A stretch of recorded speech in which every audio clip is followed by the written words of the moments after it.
Guys, welcome to Pen Dentistry. Hope you are doing good. I am Dr. Aishwarya with you for easy learning and better understanding. If you haven't subscribed to my channel yet, please go and subscribe to my channel and learn the dentistry in an easy manner. Today our topic is gingivectomy. This is very interesting topic. So keep watching Pen Dentistry and like the video and subscribe. Gingivectomy. It is the excision of soft tissue wall of the pocket. We are going to excise.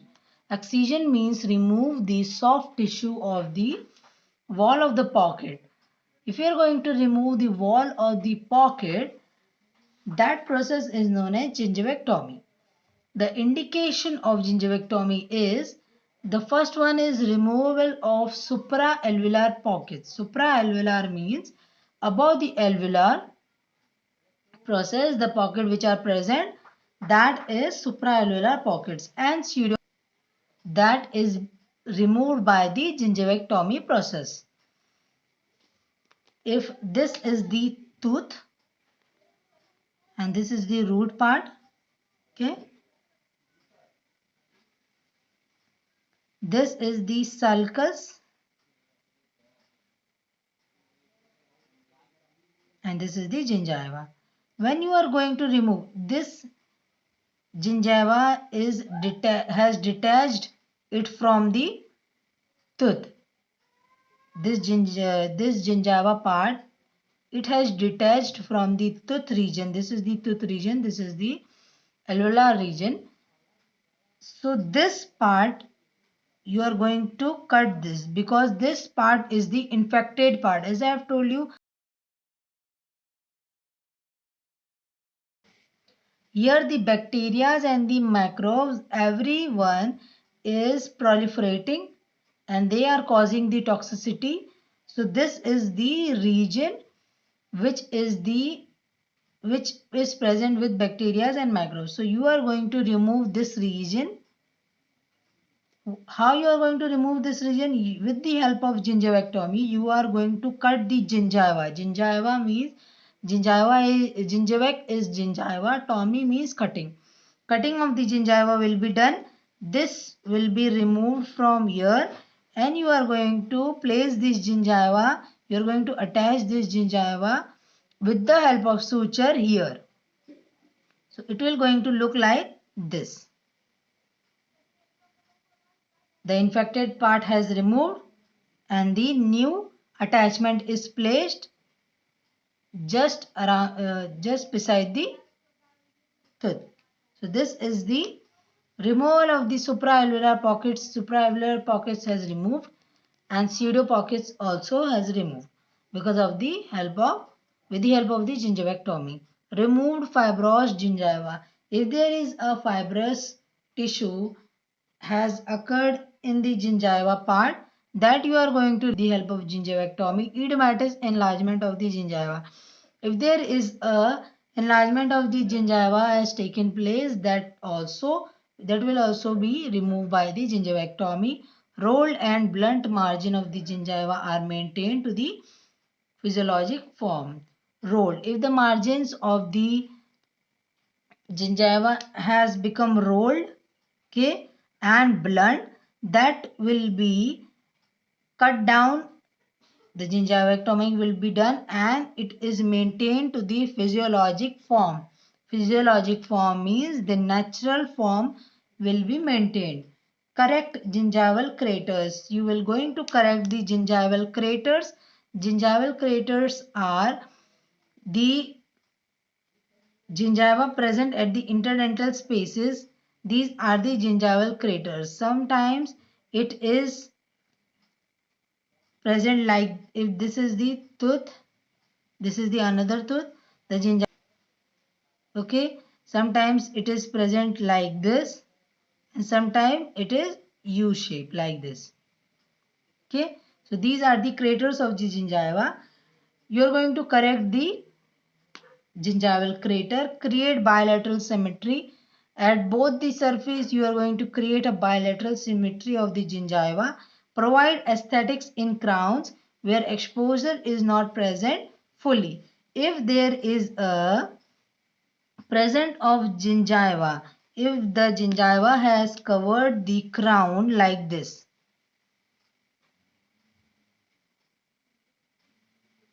If this part of the crown, this much part of the crown is covered with the gingiva, that will be removed by the gingivectomy and the aesthetic will be maintained like this. Okay. So you are going to provide a aesthetics in the crown where exposure is not present fully. So this is the gingivectomy. What are the aim? What is the aim of gingivectomy? Aim of the gingivectomy is, this is the aim, objective.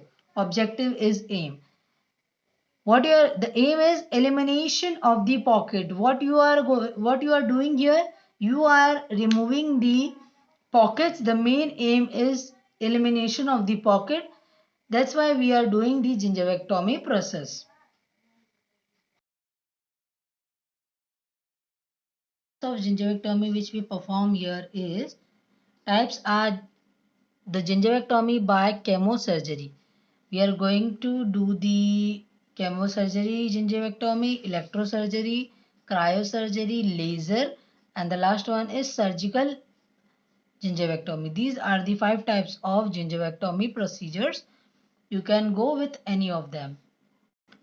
To know more about me, and if you want to follow me on my social media accounts, you can go to the description box. The links are given there. Thanks for watching Parent Dentistry.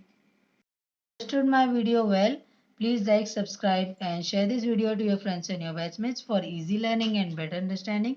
Keep watching Parent Dentistry for latest updates. Follow us on the Telegram. How we are going to perform a gingivectomy, that we are going to see now.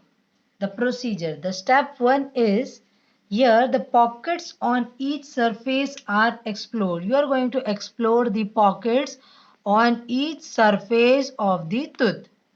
These are the surface of the tooth. Every side you are going to explore the pocket with the periodontal probe. With the help of periodontal, explore the pockets and you are going to mark it with a pocket marker. You are going to area with the pocket marker. Now what we are going to do, insert the probe beak to the bottom of the pocket and mark the depth with a puncturing beak. We are going to insert the probe from here. We are going to insert the probe from here at the particular depth up till the probe is going. At that place we are going to mark it with the puncturing beaks. Mark the bleeding point in all the areas with a probing depth.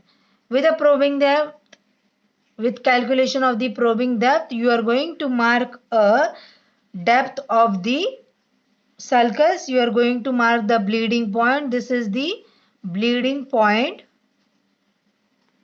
This you are going to mark with the probe and this will say the depth of the gingivectomy. Now the second step is step 2. Here we are going to do the periodontal knife. The periodontal knife is used for the incision on the facial and lingual surface. If this surface is the facial and this one is the lingual, here what you are going to do, you are going to make an incision with the help of the periodontal knife.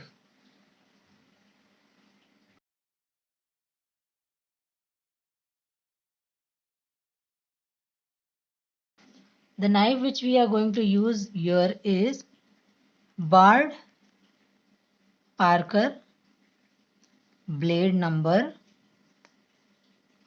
11 and blade number 12. And we need a scissor here. Many other types of knives also we use. We will be learning that also.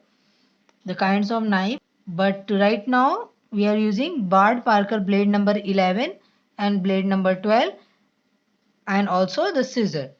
Here what you are going to do, the incision is started if this is the tooth, this is the root and this is the area of the gingivectomy. What you are going to do, the incision is started apical to the point marking the course of the pocket.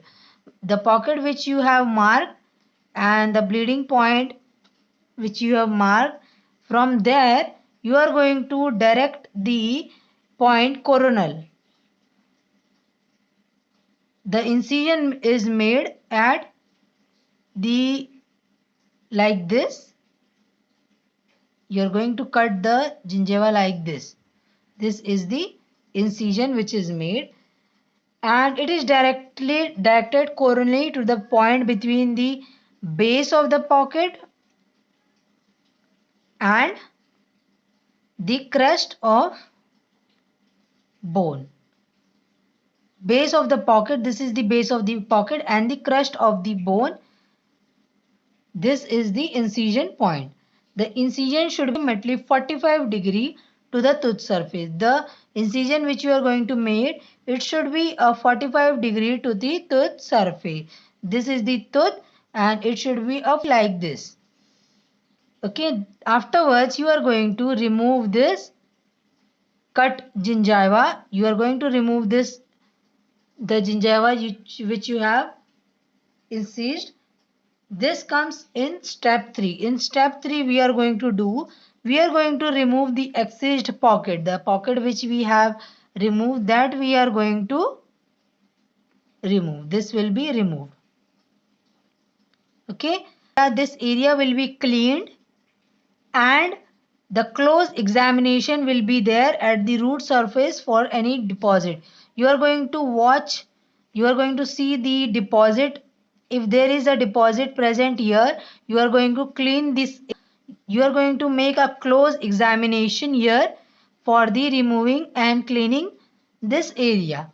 In step 4, what we are going to do, you are going to carefully curettage. In the last step which we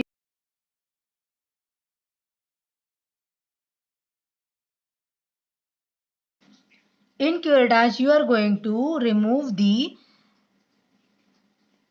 if this is the area, you have incised the area here. The bacteria which are present here, or the calculus and necrotic cementum which are present at this area, you are going to remove it with the curettage. You are going to remove, what you are going to remove? Granulation tissue, the calculus, necrotic cementum. These things you are going to remove with the help of the curettage, and you are going to clean this area and make the root surface area smooth.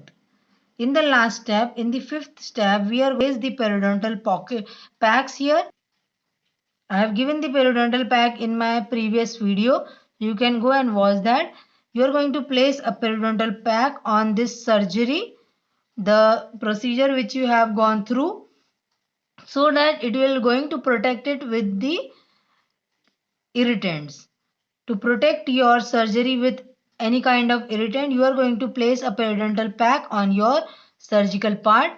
This is the last step of the gingivectomy procedure.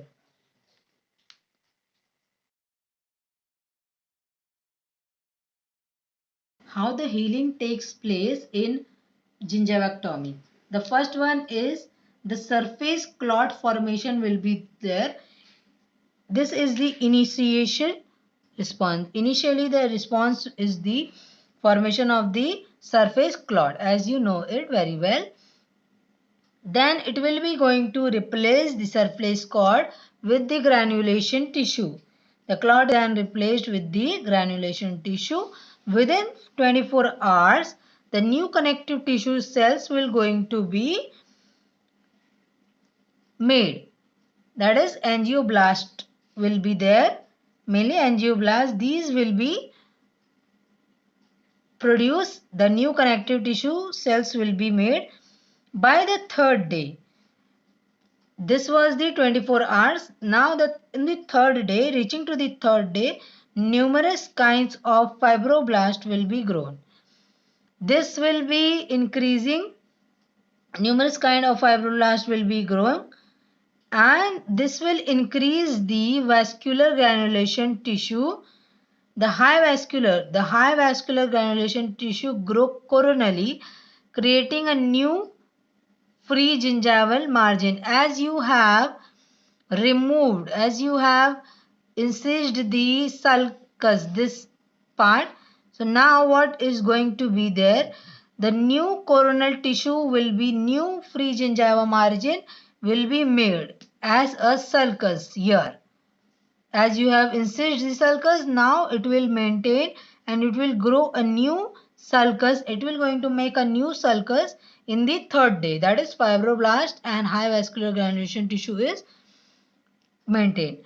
Now what will be there? Capillaries which are derived from the blood vessels of periodontal ligament. They are going to migrate it into the granulation tissue.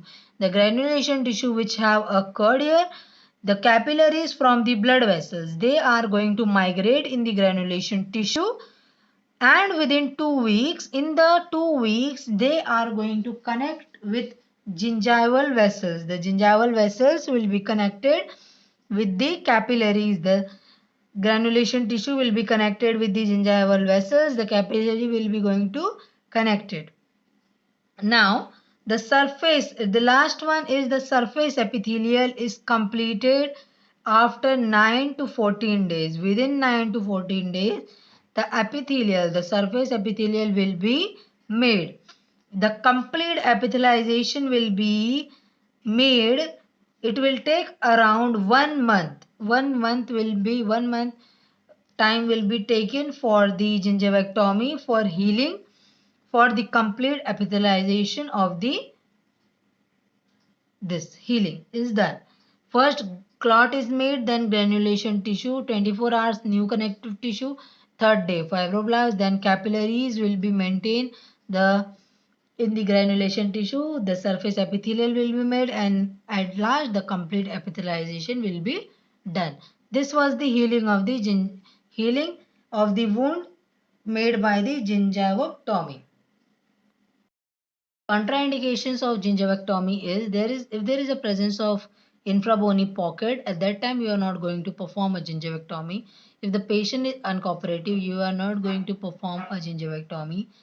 You are not going to able to perform here if the patient is uncooperative. Medically compromised patient, if the patient is medically compromised, you can't perform a gingivectomy. If the pocket extends to mucogingival junction, if the patient pocket is extending till or below the mucogingival junction, you are not going to perform a gingivectomy. If the patient is not maintaining oral hygiene, you can't perform a gingivectomy.